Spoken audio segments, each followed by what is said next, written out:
Hey everybody, it's Ed Conarchy back with Conarchys Corner, and we're trying a new format here, so you're going to see a little different look to it. We're going to have it posted in YouTube, but you can link it through the emails that I'll be able to send to you or on my website. And we're going to try higher quality and a little bit better voice and volume and audio controls than what we were doing before. So I hope you enjoy it. Let us know your feedback. In this week's Conarchys Corner, we're going to give you a money-saving tip. Very, very important to understand. And if you've got friends, family, or colleagues, co-workers, what have you, make sure you get this email off to them. That's going to be the good thing about this format. You can spread it out easily to other people so that they can get value from the messages that I bring to each week on Conarchys Corner. Well, this week's subject is escrows. Now, escrows have become very popular over the last couple of years.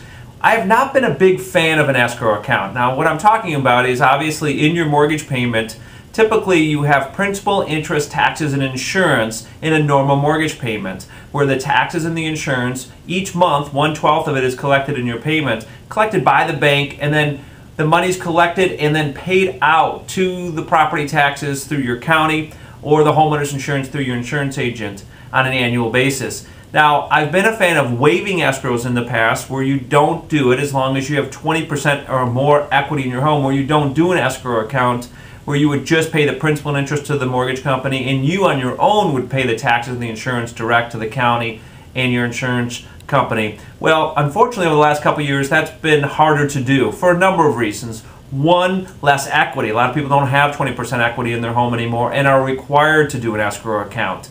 With the new Fannie Mae and Freddie Mac refinance programs that are out today, the good thing is without having 20% equity in your home, you can still do a refinance and not need mortgage insurance, but an escrow is required in most cases. And FHA always is required an escrow. That on FHA loans, escrows are required, so you do have to do it.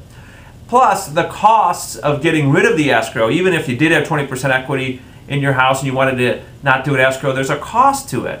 Typically that's an increase in interest rate or a flat upfront fee, and sometimes it's too expensive to absorb that, and it's better just to have the escrow and the payment.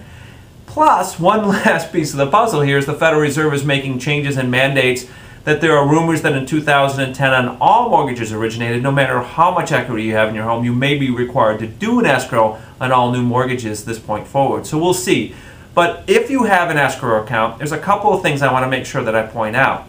That this time of year, October, November of each year, is when they do their escrow reviews, and they review the escrow distributions over the last year, and they look to see if there's enough in that escrow account and determine if maybe too much was paid out than what you've paid in, so there's what we call a shortage, or you paid in too much and what was paid out was less and now there's an overage.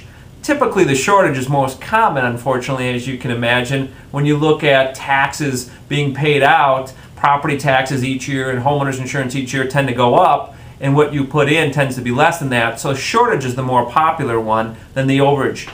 But if there is too much money in there, they have to refund it to you and then lower your payment accordingly. If there's a shortage, then you owe the bank for the shortage in that escrow account. And take an example. Say that too much was not enough was brought in and too much was paid out, and you were short $600 on an annual basis. You'll have a shortage now, and the bank has two ways of getting that money from you. One, having you write them a $600 check right away for it in full, or they have to give you the option of paying that back to them over the next 12 months. So instead of paying just the $600 in lump sum today, you may not have that, so they have to by law give you an option of the $50 a month for the next 12 months.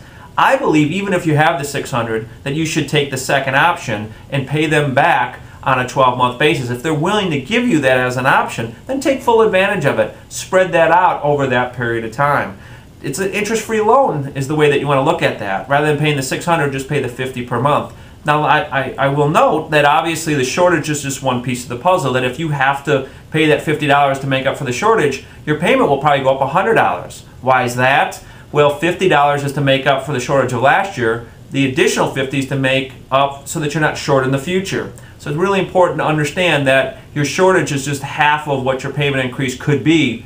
Now, 12 months from now, as long as property taxes don't go up the following year, then you will see your payment come down $50 once the shortage is made up. So very, very important about escrow reviews, shortages, overages. But here's the really big tip. This is very, very important. What we have seen And we've seen this with a lot of the big players, Wells Fargo, Bank of America, and Chase. Now, I mentioned those three because those three today account for 52%. Yeah, that's more than half. 52% of all the mortgages originated. We're finding them trying to get a little bit more money from you by doing surpluses. We're starting to see where they're collecting additional monies for what they term as extra money in case they need it. Now, they claim that they're able to do this by law, and I think they are able to do it by law from what I've been able to research. But here's the secret, and this is why I want to make sure you got this Conarchys Corner, and I want to make sure you pass it on, is that if they ask for a surplus, we have found our clients being successful to go back and push and say they don't want to pay that surplus, and the bank's agreeing to not then collect it. You heard me right.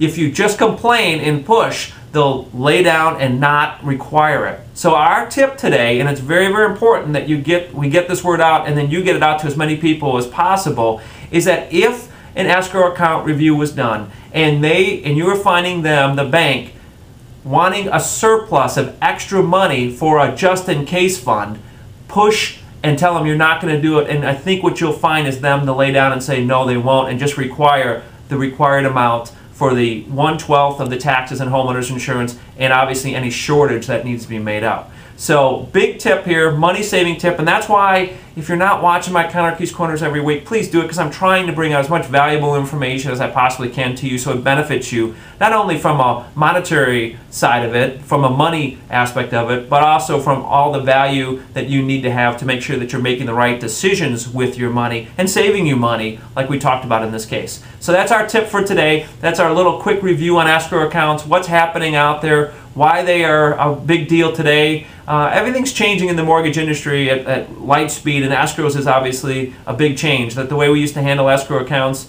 just 2-3 years ago is different from the way that they're handling today. And now with this escrow review that's happening this time of year, we need to make sure we're on top of it. And we need to make sure that we're not taking no for an answer from the banks and telling them the right ways to do it and pushing so hopefully they don't collect that surplus. So I hope this has been helpful. Any questions on this, feel free to simply drop me an email or give me a call to go through it in depth, especially if it's specific to your situation. And then finally, I ended up by saying Happy Thanksgiving. I hope everybody has got a great day lined up on Thursday. I read a statistic today that the average person gains a pound on Thursday in itself. So enjoy. There's nothing like food and football.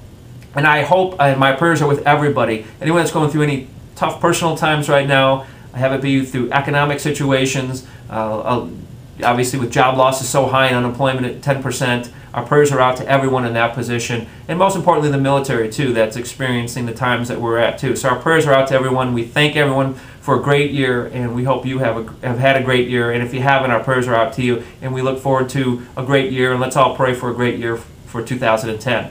And any questions, like I say always, just let me know. We'll be here to help, and I hope you enjoyed this Conarchys Corner.